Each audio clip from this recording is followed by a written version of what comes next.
Hey everybody, it is Dee and Renee, and we are a little bit later. So one of the things that we're going to have to let you know is that now over the next 5 or 6 weeks, Dee and I both have some travel commitments. So we're going to be playing around between Tuesday and Wednesday, but I know a lot of people have watched the show in the replay. And so if you are here live, give us a hashtag live. I see that Sandy Lang sent us a message and said she couldn't make the show. And I know, a lot of people are busy with summer commitments.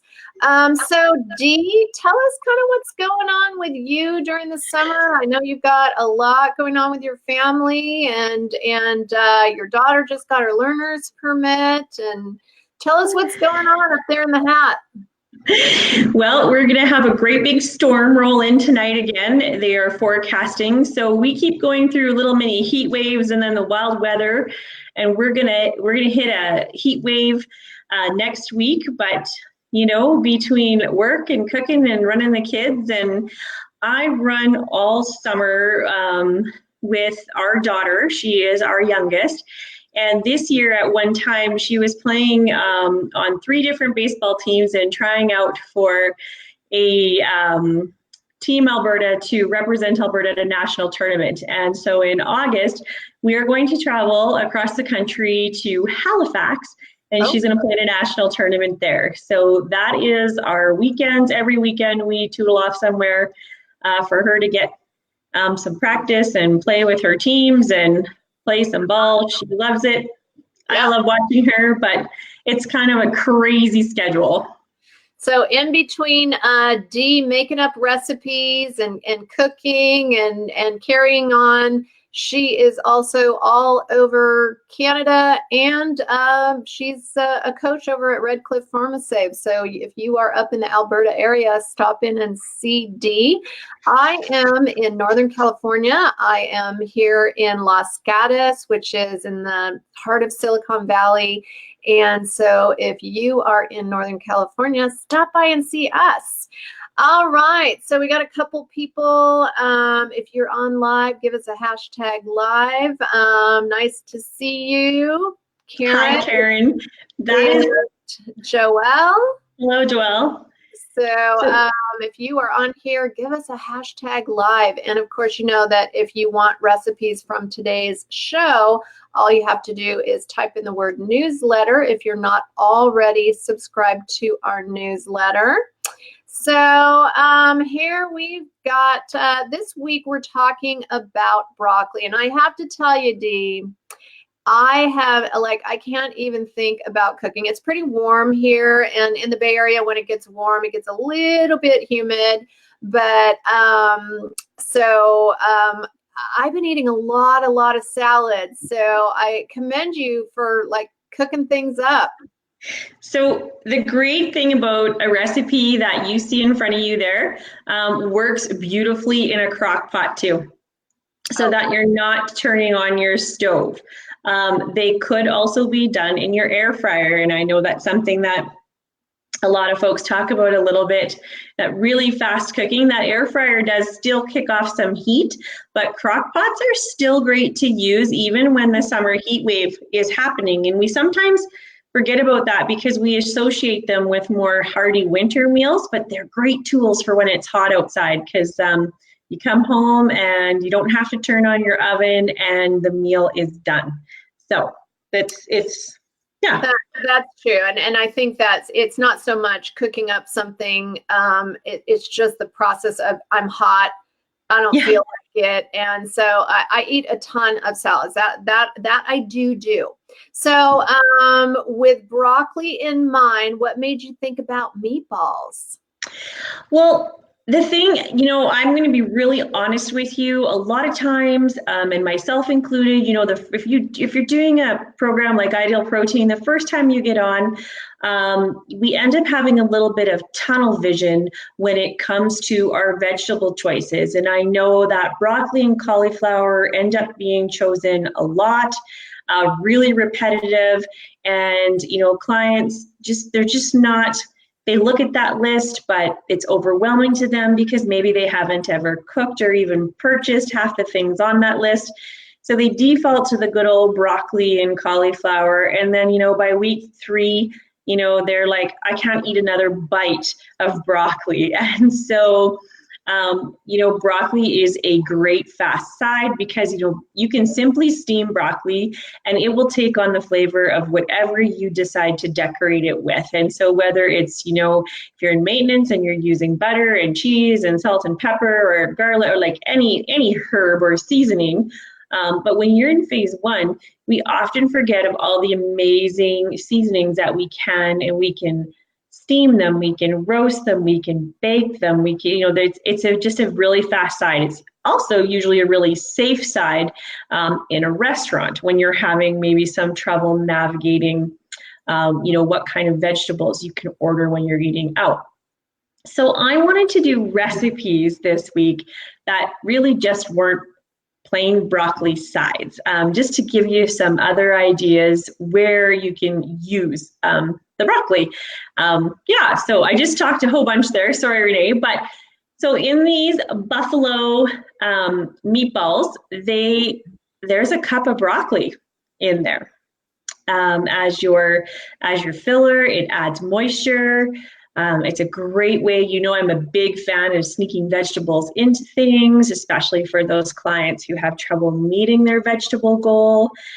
So super tasty, really easy to do, and with ingredients that you most likely probably already have in your cupboard. So Joelle, I freaking love broccoli. That's awesome. That's awesome. So the other reason why I actually chose broccoli this week was, I don't know if any of you had seen my post, but our local greenhouses have a fresh crop of broccoli off and for sale, and I'm telling you, it's a difference. So they're those broccoli buffalo meatballs before they're going into the oven to be baked. So yeah, they actually look really delicious and very savory, and a lot of people really enjoy that savoriness, especially some people say, oh, all you eat is rabbit food and drink protein shakes, so we want to make sure that people know we're eating real food here. We are. All right, so if you're coming on live, give us a hashtag live. I have to tell you, Dee, this salad looks delicious, and I was watching your live that you did last night, and my I used to have a German nanny who was a professional chef for a living, and she was always like, people throw the stems of the broccoli away, and that's ridiculous. That's the best part. So we are like, my mom probably, she cut off all the florets and all the other stuff went in the trash can. So that's something I do tend to do, and this made me remember and realize how I need to be using those. It is, well, and they're actually really tasty and fabulous in slaws. Broccoli crowns, like if you are just buying the top of your broccoli, the crowns only, the price almost doubles if you're buying, the whole stock. So if you're a savory shopper also, and that's something that is a common theme we hear in our offices a lot. Well, cost. So let's get smart about prep and planning, but let's use all the food. So we talk about the bits and bubbles that are ended up as leftovers that can be turned into vegetable coulis, but you betcha the stalks and stems of broccoli make awesome slaw. And this one's paired with celery and chayote squash for some other delightful crunch and a really fast, simple homemade dressing to go over top. I did throw in some trail mix just to show you that, if you were in phase 1 or 2, 3, or 1 and 2, I guess, you could add some crunchy roasted nuts to your slaw as well for a complete lunch, or maybe you just want a tablespoon or 2 of it just to give it some texture and save the rest for later. That's totally fine as well too. And some fresh parsley in there. So really fast and simple. And you're not having any waste on your broccoli product. So yeah. So I love that you add the trail mix in. It gives a nice crunch. I like to add that to stir fries and just different things. I have clients that use it a lot with salads, and so especially if you're a nut person and you're really missing your nuts, try that IP trail mix, because it really does. It's very tasty. It's got some seeds in there. It's got some nuts and a little bit of sweet and spicy to it. So that's a nice addition to that. If you guys are interested in the recipes from today's show, be sure to type in newsletter if you don't already get our Monday newsletter. Every Monday, we send these out. So you're going to get a message in Facebook Messenger. It's a 2-step process. So just make sure you do both processes and then check your junk mail. Okay, so this has trail mix in it too, right? It does, actually. So I am a big fan of that trail mix, and just so for anybody who is on protocol on IP, trail mix is an unrestricted product, but you're limited to 1 every second day due to the natural fat content. If your coach or clinic argues this information, please get them to log into their Ideal Smart Coaching reference, and all the information on how to properly use that product is in there. So if you're over consuming the trail mix, it can slow you down. So while I love incorporating it, and I think it's a fantastic whole food product, we just want to make sure that we're not slowing you down by sharing recipes that contain it. But this is a simple, so here's another example. This is a simple roasted broccoli, the florets. It is olive oil, lemon juice, garlic, fresh garlic, salt and pepper, and the trail mix that I ground to a fine powder.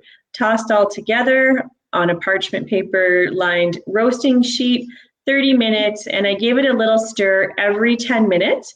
And if any of the little trail mix, there's some of the little clumps of trail mix fell off, but you just pick them up and still eat them like a nut. Really, really delicious. And then with the added garlic and lemon and seasonings, it was really, really good. So really simple, really fast. And, again, maybe that day you used half of your trail mix in a salad and the other half you threw into roast. And so it's a great tool to add some different dimension and nutty flavor. And the trail mix, what's awesome about it is that it is already seasoned, and you don't have to roast them or do anything fancy to it to get that extra flavor punch. And so, yeah, it's really good. Yeah, really simple too. I love that. I love the trail mix, and I like that you ground it up. So you basically, it's kind of more like a coating. That's a great idea. Okay, so let's see. We can watch this for reference again, right? Oh yeah, Emily. This is always in the replay. You can always find any of our videos.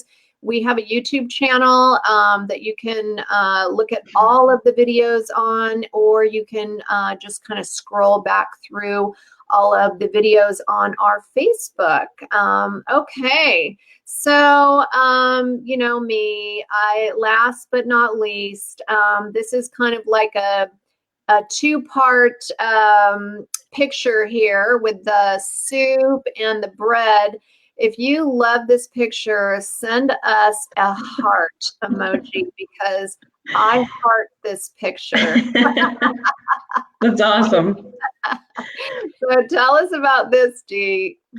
So I love soup, and even when the weather is hot, if I'm at home, or I still like it. And IP soup is a fantastic choice. Especially at lunchtime, because it is filling, and it is a vehicle where you can blend puree, add other spices and seasonings to make a hearty bowl of soup. And so this is exactly what I did with our broccoli cheese soup. I know a lot of folks miss cheese when they're on protocol, and the broccoli cheese soup has awesome flavor.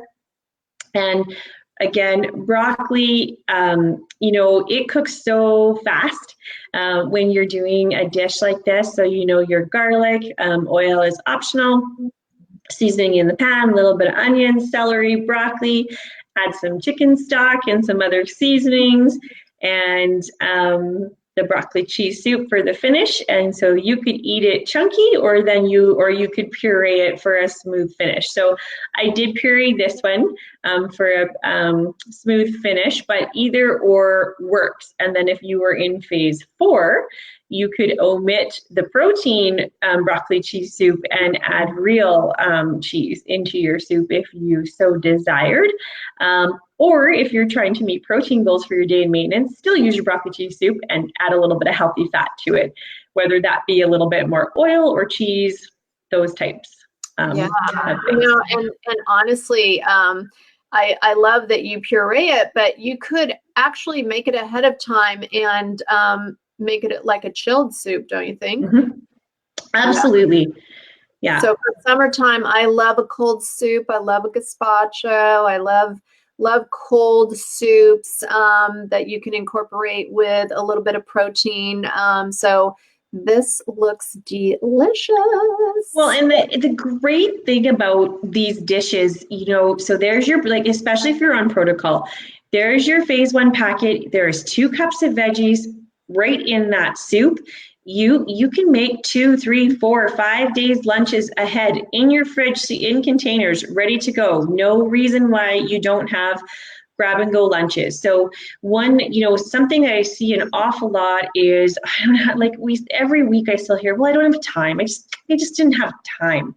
But if you have time to drive across town to Starbucks or wherever you're going, you have time, to make a 10-minute batch of soup, and it might take you a couple extra minutes to puree and put it away. But it's just a mindset that we have to really work on training, because, every day we decide whether we're going to stay on plan or whether we're not. It's a decision. It's not an accident. So sometimes, we have tough days and we give up, and then other days we're ready to go and say, okay, I got this. I'm going to make this work. And the longer I coach, the more I see that it's really, really important to stress that I would really like to see folks not just eating Rice Krispie squares and chocolate puffs all day. They're great. They're great when you're busy and on the go. But whole hearty food and your veggies is a great choice too. So I just don't want people to forget about them. Yeah, for sure. If you're coming on this broadcast and you are live, give us a hashtag live. If